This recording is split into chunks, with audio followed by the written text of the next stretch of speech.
if you retire, you expire. What you got to do is don't retire, inspire, don't expire.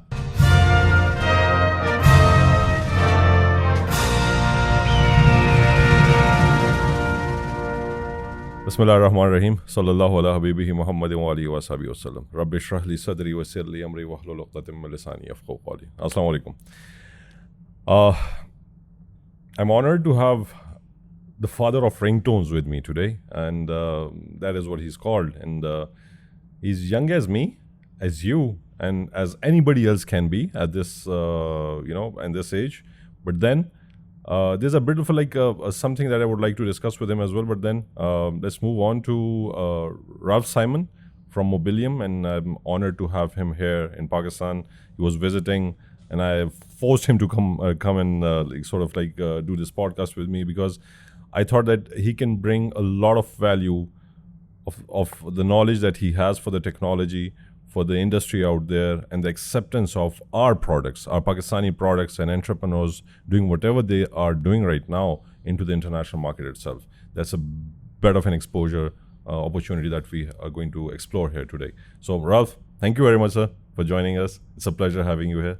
Thank you very much. It's wonderful to be here with you, Tariq, and also more importantly, to be in Pakistan, which has just been a revelation for me. It's my first ever visit, and been quite the discovery. Obviously, that is something. I just had a podcast with a German traveler. She basically had sort of the same sort of experience with Pakistan. She had this barrier, and she was like always, had this restriction over her not to go to Pakistan amongst all the countries she had visited. But then when she did, she has been staying here for the last 1 year now. Wow. That is how beautiful our country is, and that is how our people are. Of course. Yeah. So it's the acceptability of the international market or the international people coming over at our end. And the perception created for Pakistan internationally isn't the same, Correct. So,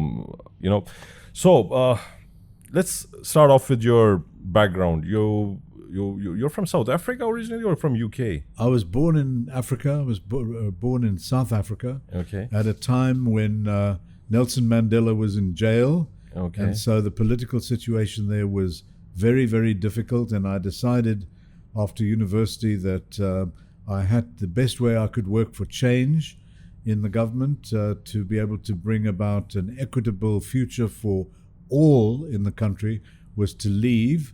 And so I moved to London a long time ago, and at that stage I was very involved as a music publisher, trying to develop creativity, creative industries, and creative work, and particularly amongst people that were lyricists or songwriters, because for me, I'd always found that working with young people, that if there was a way of developing either music or writing or journalism that appealed to young people, that was a way in which you could also get a finger on the pulse of what was happening in the country. And so moved to London and set up a publishing company, and then that led to a record company, and then that led to a very successful international business in North America, in Europe, and developing people that I think are well known in Pakistan, like Britney Spears and the Backstreet Boys and Justin Timberlake. But I then decided in the early 90s to move to Silicon Valley, because I'd always believed that there was a future of linking technology into creativity, and so moved to San Francisco at a time when the internet had just about got going, and it turned out to be, in retrospect, an incredibly wise decision, although there was never any thought about it. I really just wanted to be near technology, and that then led me into a whole new, incredible magic garden of technology, innovation, and working with people that were not only smart but had great creativity. That's actually quite interesting to hear, because from a person, the generation that you are, right? So both. I'm only 16. Yeah. So you, as I said earlier, you're as young as anybody. Right. But then you are from the different era, right? Right. which you just said earlier in our discussion, the start of Google, you have seen that. The start of internet, you have seen that. The start of even the biggest, like the growth of the music that we see right now, you have seen it born, being Right. birthed, Right. So, but then what's interesting for me is like both of the decisions that you have taken in your life was like basically you were an early adopter or you had earlier identified what the coming time is basically offering to you and the opportunities that you are going to have. How did you achieve that?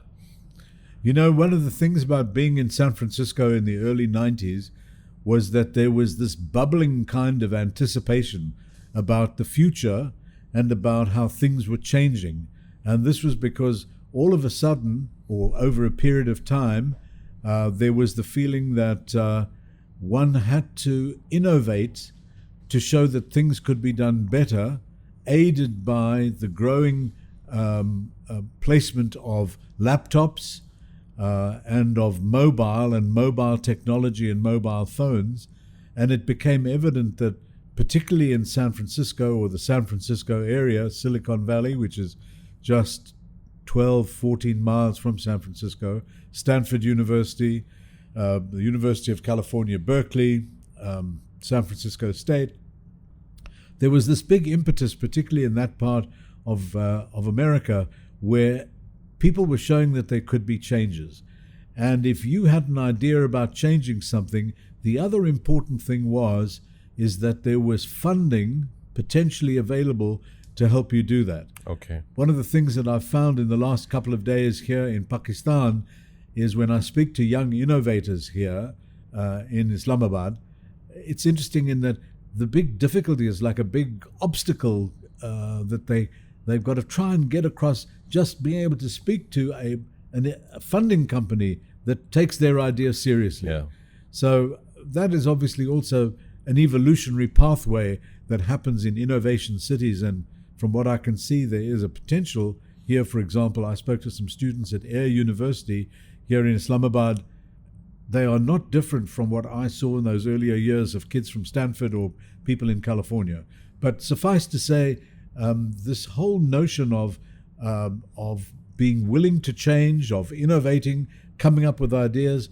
The one thing about the modern era, and Pakistan is not immune to this, young people read about things that are going on in the world. Yeah. Who knew about TikTok 4 years ago? Yeah. Well, TikTok is now a large Chinese multinational. Who knew about YouTube? Well, of course, Google was started nearly 24 years ago, and YouTube was a company that was in itself bought by Google and became really a whole new vector for Google and their advertising business. But it was originally started by two young guys from Silicon Valley who felt that television needed to be completely changed. So I see the same kind of thing with some of the young innovators that I've met here in Islamabad, and I have to say this has just whet my appetite for trying to do a lot, not just in Islamabad, but Karachi, in Peshawar, in Quetta, and in Lahore, to really recognize that there are some brilliant people here and an unbelievable reservoir of talent of people who have ideas but don't quite know how to get to where they want to take them. Like getting out of whatever you just said is like just on a lighter note. Back in the early days of the Silicon Valley, there must have been a lot of homeless people out there as well, not getting enough funding for their ideas or innovations or technology that they were trying to bring into the market. I think that what could be said is that there were always some outliers Yeah. who recognized that there were some really people with interesting ideas, and you had a constituency of venture capital funding groups that saw that there were these new opportunities coming forth. I mean, just think about it. Mark Zuckerberg and Facebook, he basically was adopted by a couple of really important people that were venture capitalists, Peter Thiel being one of them. And there are a number of these people that recognized that things were changing and you could make the world a better place and make people's lives better, because it's not just about making money. What you've got to do is you've got to make opportunity, and you've got to be able to try and find a new generation of something that could really change the lives of many, Yeah. and use technology as the lubricant for But it. then there's a question that sometimes I hear it from the startups that we whenever we sit in a conference or on a session, but that YouTube is already there. Google is there. They've done the most of what the product needs to be there. Like when we try to give examples of these bigger companies, Facebook and Google and YouTube and Apple itself, these are the ones who are the innovators and that changed the whole way of living for the Right. humankind itself. Right. But now we might not need Facebook again. Correct. So TikTok was here because the trend is towards videos right now. Correct. And Facebook is adopting, and even YouTube is adopting to what TikTok is doing. Right. What is that gap that still is there that needs to be like covered by the innovators that are coming in right now? Because the way I see it, initially it was a bigger market, a bigger gap that was filled up by bigger companies, but now the market itself is like sort of like getting decentralized, Right. getting more factorized into like different industries, or you can say efficient manner of like delivering health to somebody. Right. So the things are getting down to the minor levels. Would that still offer the same opportunity that Google or Facebook had back in those days? From what I've observed, there are some new areas where there is intense interest, and frankly, in my opinion, I think these are some incredibly important areas that have unbelievable growth prospects. As an example, the world of artificial intelligence. Now, people talk about AI, artificial intelligence. This is part of this new generation that's coming through. Artificial intelligence is a hugely, profoundly substantial area. And let me give you an example. There's a company in London, in the UK, that was started by a young man called Demis Hassabis. And Demis was a chess grandmaster at the age of 14. He was a computer brilliant scientist, and he started a company called DeepMind. DeepMind is now one of the world's most important artificial intelligence companies. He perfected a way using artificial intelligence and even looking at the use of the early stages of quantum computing to fold proteins. How do you fold a protein? Basically, you do it with technology and science and basically digital folding, but it's identifying every protein and finding that as the key to the next phase in personalized medicine and healthcare. Yeah. So artificial intelligence, very important. Virtual reality and the areas around virtual reality in terms of training, education. Interestingly enough, the whole world of robotics. Robotics, an incredibly important area. Robotics and virtual reality to help with an aging population, particularly internationally in Europe and in North America and UK, and population is getting older, and they're going to need more care, and there are not enough carers to take care of them. And so robotics, as has been seen in Japan, where you get robots that help look after senior citizens. But these new areas, artificial intelligence, blockchain, very, very important area to really allow for effective control of the creative ownership of something. Even crypto, with whatever crypto, the pricing right now of crypto is low. It's crashed a little bit, but those areas, AI, very, very important. Virtual reality and what it brings, very important. And of course, who is going to be creating the new apps and platforms and usages that will really make these things not only be useful for the world, but also to bring profitability to those innovators that get involved with them. Because the way I see it, I don't know when would it be, but I see it in the near future. It might be when I'm old enough, I might have a humanoid standing beside me in my family portrait as well. That might be taking care of me or my wife there in the coming days. Coming back to this whole idea of having those the way I understand it. Now, the giants that there are already there, present in the market itself, the bigger companies, they now need the smaller stakeholders to create more stuff for them. Right. Am I right? Right. It's more empirical for them to survive, to work with these smaller Correct. stakeholders in it. Let me give you an interesting example. One of the things that impressed me on this short visit to Pakistan, and it's not going to, this is my first visit, but certainly not my last visit. I've been impressed by how many young people, certainly that I've met in Islamabad, are video gamers. Yeah. Or are esports athletes, as they're now Yeah. called, because it's an athlete. You've got to be an athlete. Yeah. Hand-eye coordination, Yeah. very important part of being good at video games. Video games is really an entry point for young people to really widen their understanding of the use of technologies. I think that there's a whole very interesting area in the way that young people play video games. I know that there are some 12-year-olds in this country that really have an interesting and an understanding of new technologies. And you say to yourself, how does someone who's 12 years old, who lives in Islamabad, know about all of this stuff? Well, you know what? Young people get to see these things. Do you know that on YouTube every day, 1 billion or so videos on education are actually seen by people around the world? So there's this thirst and this hunger for knowledge, which is, of course, a human attribute and desire. But I think that what sometimes is needed is for young innovators to know that their innovation actually can be funded, can be developed, and that they too then can have some kind of link with the international communities in Europe, communities in countries like Helsinki, very important developmental area. Sweden, same thing. I know a lot of people look at Sweden and say, well, what has Sweden done recently that has done well? Well, what has Sweden done?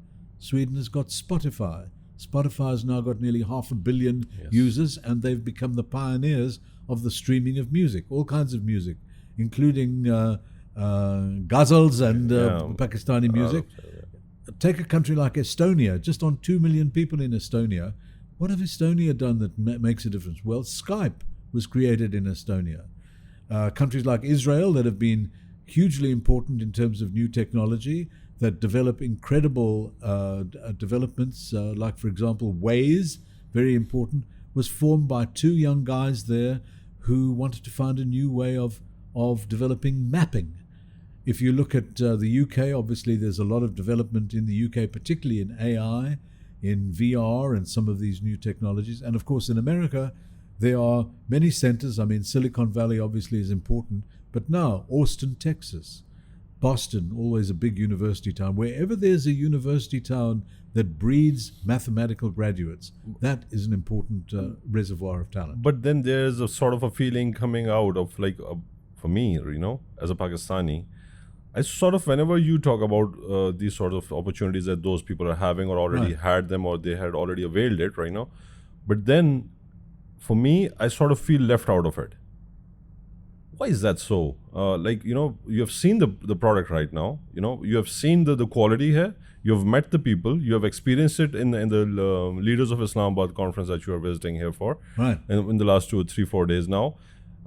You've met me, So why is it being that we're not being is it our fault, or is it the international market's fault or the VC's fault sitting out there that they're not looking for enough startups or newer ideas that they can get their hands on while they were sitting here in Pakistan? Okay, let me ask you a question. Yeah. Let us say you want to cross the Indus River. Okay. And you've got to get 100 trucks to cross the Indus River in the most efficient way possible. Are you going to walk across the river, or are you going to build some pontoons that then afterwards build a bridge that you'll have a bridge to get across the river? Yeah. Well, of course, having a bridge where you'll be able to get many more to go across than walking across. And so the reason I say this about bridge building is what appears to me in the little that I've observed so far just in the short visit is that I think that Pakistan really needs to enhance its bridge building with some of the key innovation cities in the world, or key innovation characters and people that are opportunity builders internationally. Yeah. How do you build those bridges?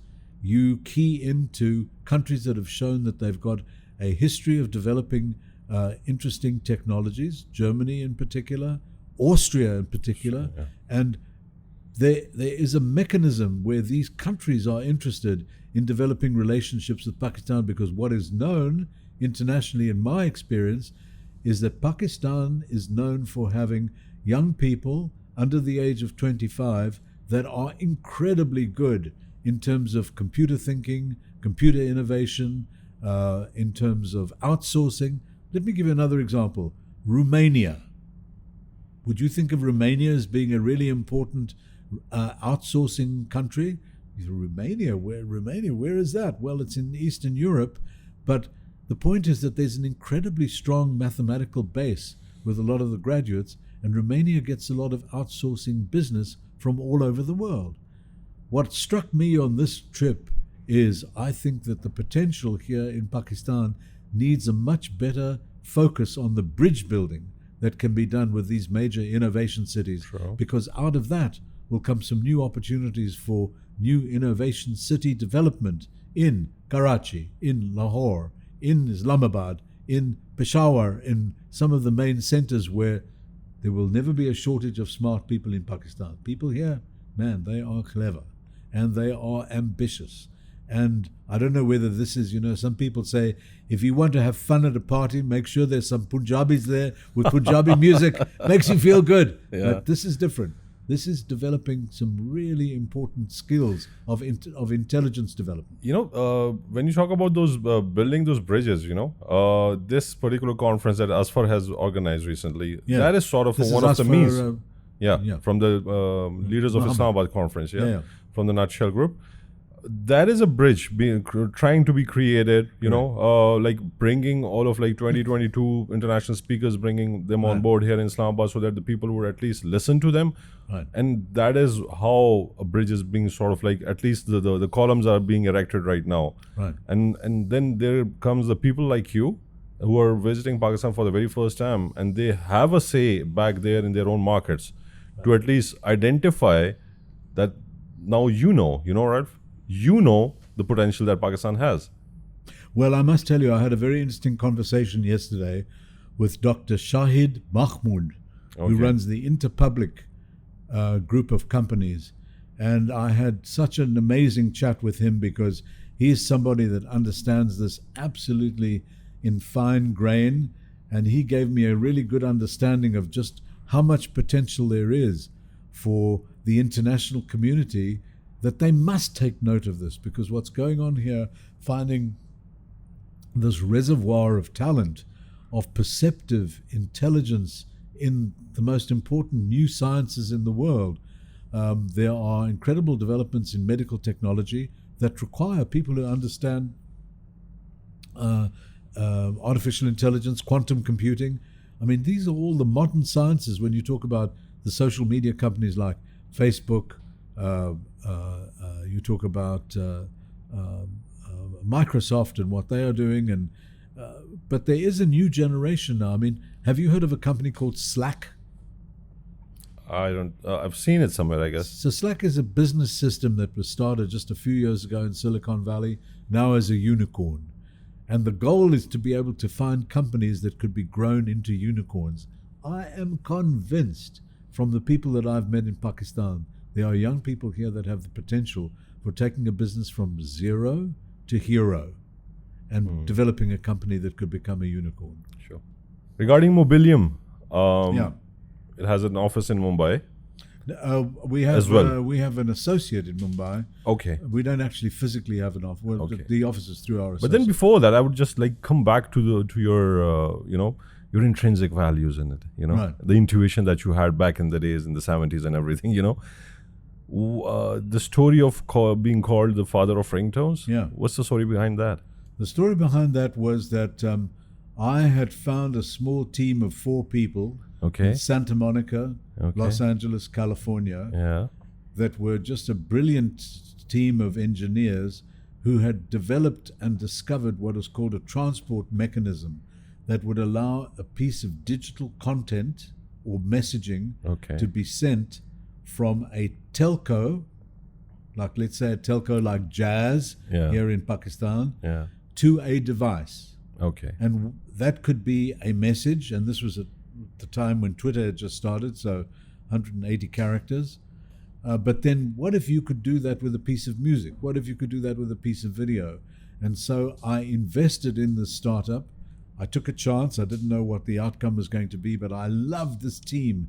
They were hard workers. They had incredible ideas. And whenever I spoke to them, I just had an eargasm listening to them because they had something. And because of my background as a publisher, I understood copyright. And I then went to all of the music publishers in Hollywood, because that's near to Santa Monica, and I said to them, I said, look, you've got these music copyrights. Have you ever thought that you could get music sent to people's phones? They said, no, we're not going to give you a license. This is going to lead to piracy. I said, no, it's not going to lead to piracy. It's a whole new innovation that will bring you lots of additional revenue for your songs, whether it's a song by the Beatles or whether it's a song by Arijit Singh or whatever it might be, or Fawaz, the very famous Pakistani male film star, I think his name is Fawad Khan. That's it, Fawaz Khan. He's not a singer. No, he's not a singer. He's a film star. He's an actor. He's an actor. Yeah. But so anyway. But Nusrat Fateh Ali Khan, Rahat Fateh Ali Khan, Abda Parveen, there are a number of. Exactly correct. Yeah. So when we got this transport mechanism, we then managed to sell it to one of the big phone companies, AT&T in America, because they never had anything like this, and they were looking for something that could monetize their messaging. So this came about by having a team, having an idea, and then thinking, right, if you've got an idea and you've got faith in this idea and believe it can work, who might benefit from this that doesn't even understand what it might be? And of course, to try and get a big telco like Jazz or Zong or whoever it might be in Pakistan to take on something, you've got to sell it effectively and explain to them what benefit it could be to their base and have greater loyalty and drive their business. And this is what happens for any innovator. You come up with an interesting idea.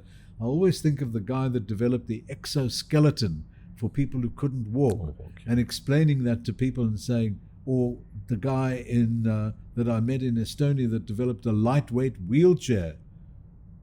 How are you going to sell a lightweight wheelchair? That whole idea, who would even think of it? But of course, today we're living in an age of innovation where innovation and the cycle for innovation can be much faster. And particularly for young people, if you want to find out what the future is going to bring, speak to people under the age of 22. That's my experience and my belief. That's a good tip, by the way. Well, the point is that they are not bound by hard and fast rules that you sometimes might find that happen in government or happen in very large corporates. But people realize that they can do anything. I always think of, if Mark Zuckerberg started Facebook when he was at Harvard University, he didn't finish his degree. It's like Bill Gates. They didn't finish. If I said to my parents, I want to go to Harvard, and they'd say, if you get Harvard, get your degree. Well, today, it's still important to get a degree. Yeah, Let's not it is. That. It is. Yeah. So I think the whole notion of, and particularly like in this era of artificial intelligence, there's a lot of opportunity. I would rather connect the tip which is like quite interesting. Talk to the people who are below 22 years of age, and I would rather connect it with my own industry. The life coaching part. The business consultancies part. Like those people still have that imagination, the original imagination which a human being should have. Right. And he can portray more and relate more to the experiences in life, and at least he would tell you, rather than people like us who are already gone through the whole process, have started to become immune to the experiences, even to the challenges and adversities, and we are a little resistant to major changes in our lives. Would you agree? It's like speaking to a young person. They tell you this incredible idea, and they don't get a reaction from you, and then they say to you, "Kaya samjhe? Don't you get it?" Because a lot of people needs to understand it. Exactly. इनको समझ आ जानी चाहिए. ये एक हमारे पास foreigner आके बैठे हैं और वो सारी बातें हमारे बारे में कर रहे हैं, पाकिस्तान के लोगों के बारे में कर रहे हैं. हमें अब जाग जाना चाहिए. हमें अपनी जिम्मेदारियां पहचाननी चाहिए कि अब ये किस हद तक, किस लेवल तक ये चीज़ चली जा रही है. हम हैं जो कि वो ब्रिज कनेक्ट नहीं कर रहे. हम में वो कमज़ोरियां हैं. आगे चलते हैं. It's more of the serious discussions regarding businesses and everything. The opportunities that life offers you never ends. opportunities that businesses basically brings up to you in terms of the innovation, if you are enabled enough to identify it for yourself and for your business itself, that never ends. You just need to be there. And you just need to have that mindset to at least adopt to it as early as possible, or you would be obviously left out of it. But then I would ask Ralph himself, throughout your whole journey while working for yourself, while working in the music industry, building like bigger brands out there, working with Backstreet Boys that I grew up with, Larger Than Life. There's that was one of my favorite songs from them. In Sync, and Justin Timberlake, who came out of it, and then completely switching your focus onto technology, but rather than still being amongst the young people that you always wanted to be with, because you are fond of innovations. What basically drove you till the Ralph that we are seeing right now? What drives you still? Something called epistemology. Okay. What is epistemology? Epistemology is the study of new ideas. Yes, yeah. Where did I get that from? My mother was a teacher, and she would always say, you should learn about this because this will really be an exciting new thing for you to think about. So obviously my late mother was someone who stimulated that, but for me the idea of interesting new ideas is something. So for example, if someone says to me, boy, have you seen that new app? Like for example, let me try and think of an interesting app. Now there's a whole new thing where people don't use business cards because you do everything on your phone. Yeah. The whole way that here's a good example: WhatsApp. Now WhatsApp is owned by Facebook, but think about the beginning of WhatsApp. It was started by a Ukrainian by the name of Jan Koum, Koum, who was sleeping on the floor of someone's apartment flat in Silicon Valley, and at the time, Facebook.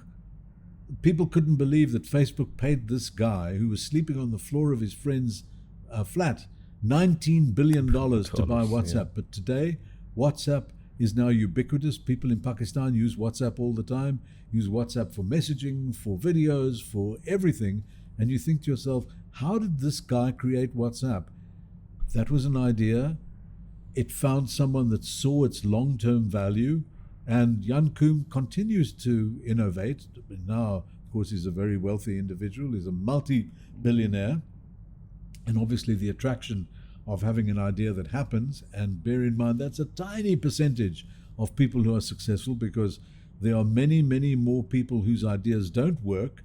But you got to try again, because if you have faith in your idea, faith in your technology, and that you are doing something new that provides an additional service that people want and need. Those are usually the metrics that you look at when you're trying to develop something. Will this solve a major problem? Yeah. Or will this solve a society problem? Or will this solve a medical problem? I've observed, for example, in the field of health, here's an interesting thing. If people want to see something interesting, look up the name of a gentleman by the name of Dr. Daniel, Daniel, Kraft, Kraft. Daniel is a medical doctor who heads up the Faculty of Exponential Medicine at Singularity University, the University of the Future in Silicon Valley. Daniel has a fantastic background. He qualified as a doctor, went to Harvard University, and then he decided what he really wanted to do was, after he studied stem cell replacement, the thing he would love to do is to become an astronaut. Become an astronaut? Where do you do that? Okay. Well, there's an astronaut university in America. He goes to the astronaut university with the hope of going into space.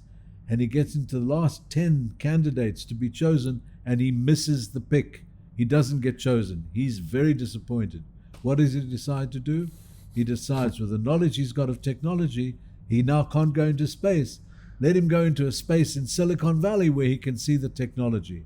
And he goes there, now becomes the world's leading authority on the future of technology in medicine.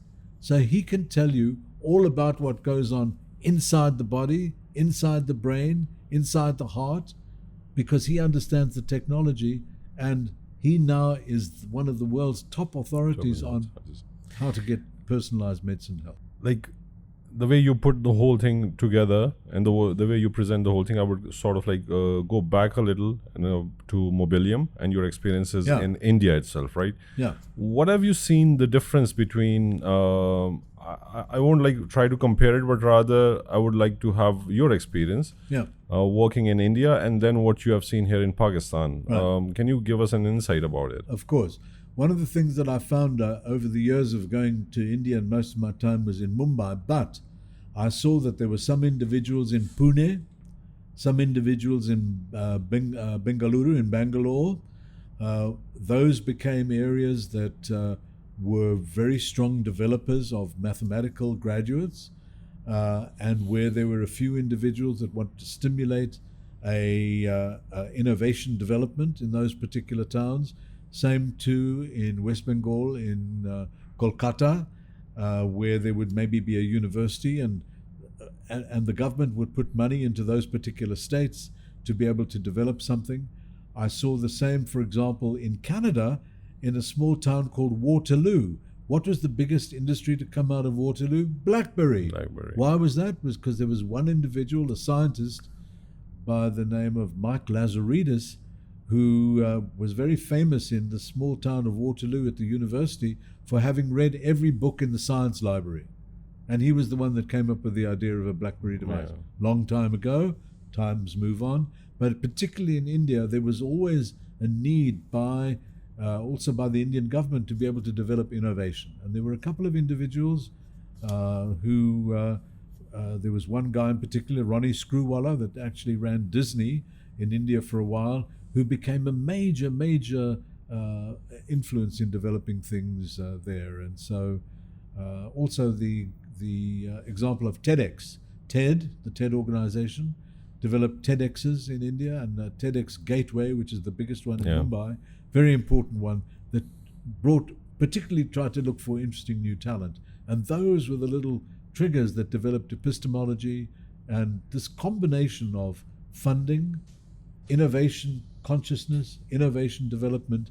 This is like getting the bride and groom, funding and innovation, and then their children will be the success is coming out of it. Correct. But then I know it won't be fair with you, like asking you to compare the two markets because you haven't been here before, right? No, my goal is to spend more time and to really investigate this thoroughly. Sure, because we would love to assist you if you require our assistance in it, because and in the way as we were speaking earlier, like giving and creating that bridge, I just popped it up into my mind, like we can have like an international sort of like Shark Tank activities also organized here in Pakistan.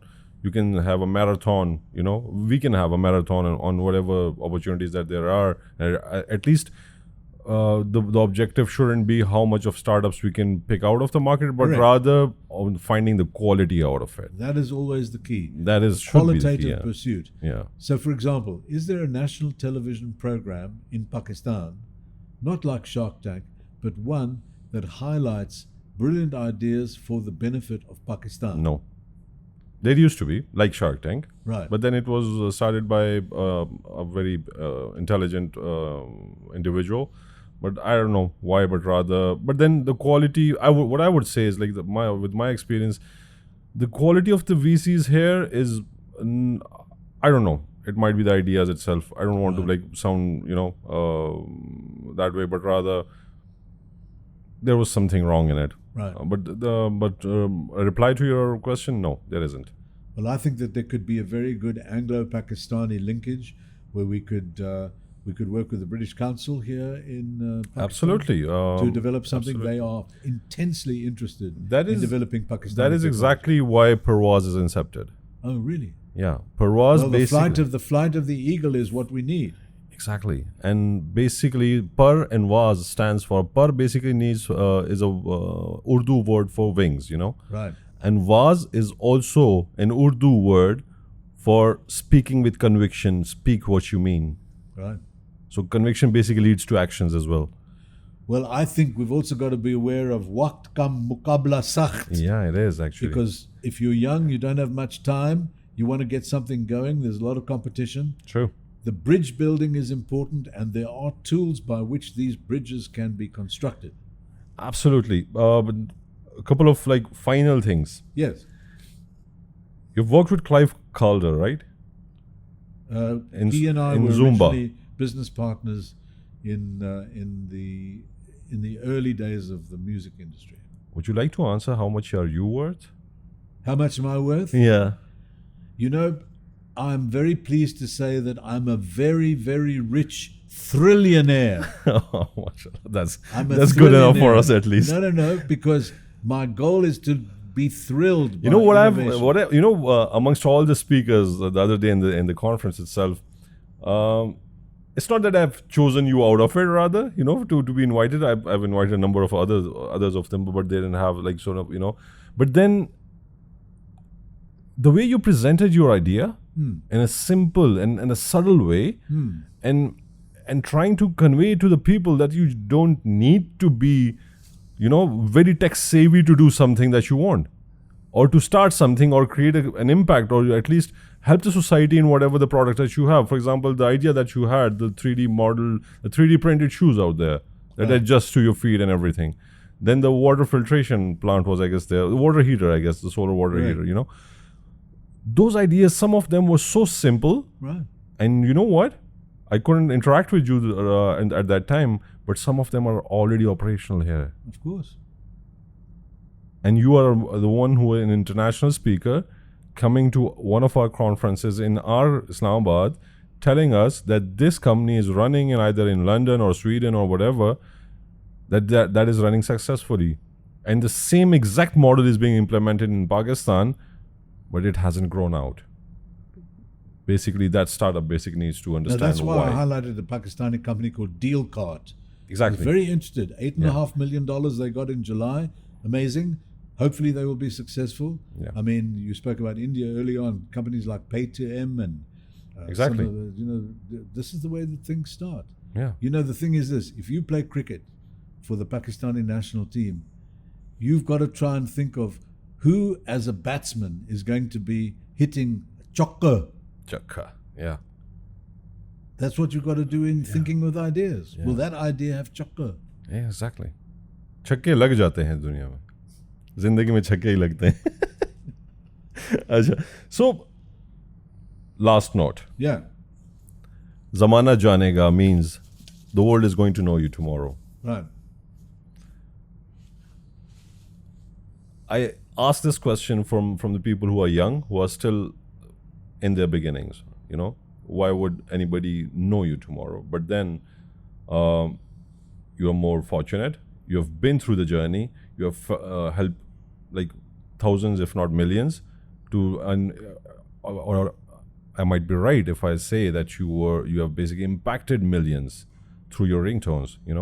They enjoyed it. We enjoyed it in the initial days of those things, having those smaller phones there from Nokia. Right. But then I'll ask you two questions regarding this. One, why does the world know Ralph? One.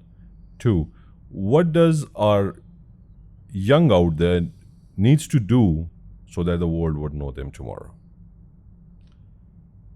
Well, why does the world know me? I never think of something like that. I always try and think of what can make people's lives better, what can make their lives more fulfilling, because after all, we have limited time. If you live a healthy life, you only live for 36,500 days, 4,000 weeks. That's a short time. So what can you do to make the world a better place? That's the most important thing.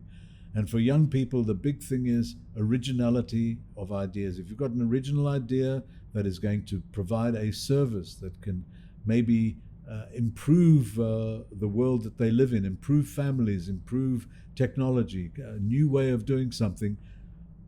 My goal now is to try and help young Pakistani innovators and developers to try and get their ambitions realized and get their work expanded internationally, because this country, man, the potential here is just is so profound. And I just think that it's a question of really helping to shape some of the pathways and the bridges that will get young Pakistanis to a bigger place. The kind of experience that you had already in life,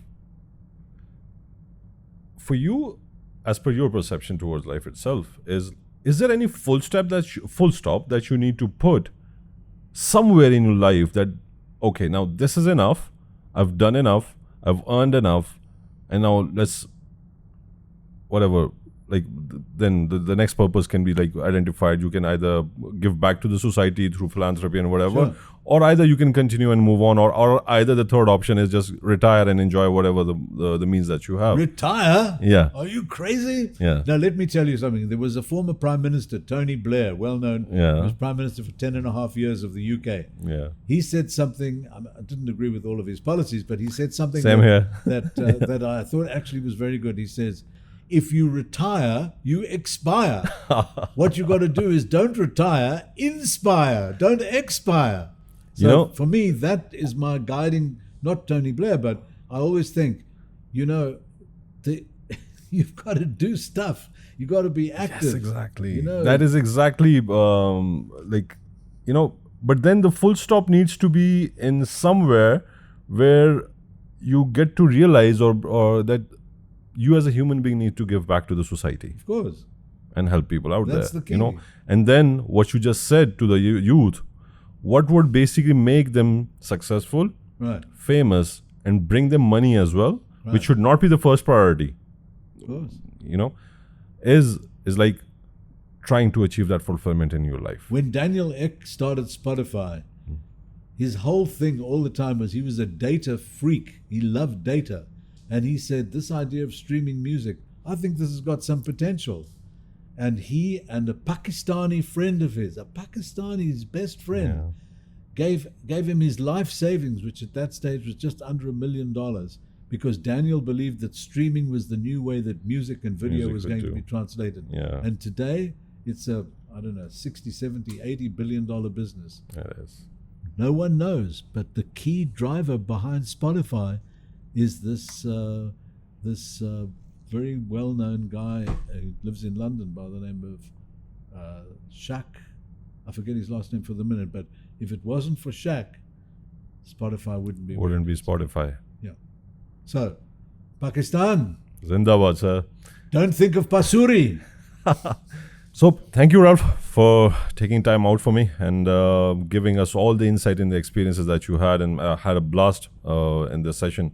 Great. And I hope that we can create that bridge between the two economies and at least bring that change in our society, because it's all about helping humankind now.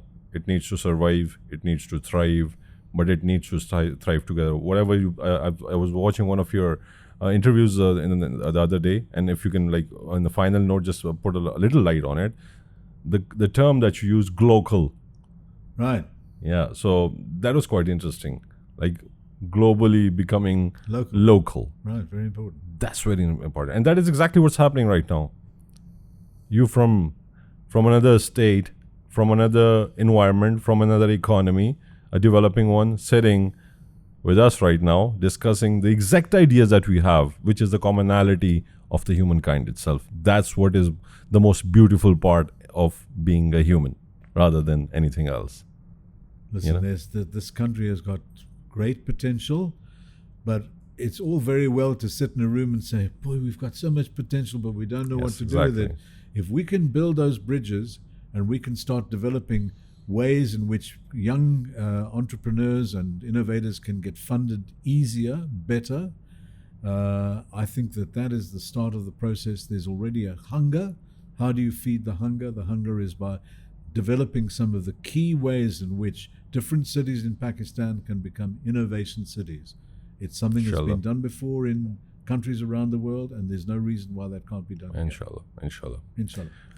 Thank you very much, sir. Thank it was you. a pleasure. Tariq. Okay, guys, so now you have heard it from the expert himself. That is what we do here. We bring you the opportunity. We expose you to the very ideas that are being implemented internationally. And now you know how internationally the whole ecosystem of entrepreneurs, startups, creativity, ideation, technology, AI, virtual reality, how does it work? it's not different. They have the same two hands, the same two feet, and the same brain that Allah has given them. It's the same for us as well. It's just that you need to believe upon your own self, your idea. But the only purpose and objective should be, firstly, not that I need to be as rich as Mark Zuckerberg, as rich as Steve Jobs, because those people didn't pursue money first, but rather that idea which would affect humankind itself. You need to attain that fulfillment in your own life and at least delegate it down to whoever is coming after you. And that is exactly what personalities like Ralph is doing right now. Delegating his own experience, ideation, and supporting who can be there where his shoes are right now and where he is standing right now. So you might be the next Ralph out there. You might be the next Tariq out there. I'm also one of them, you know. So it was a pleasure. I'll meet you again, inshallah, soon. Thank you very much.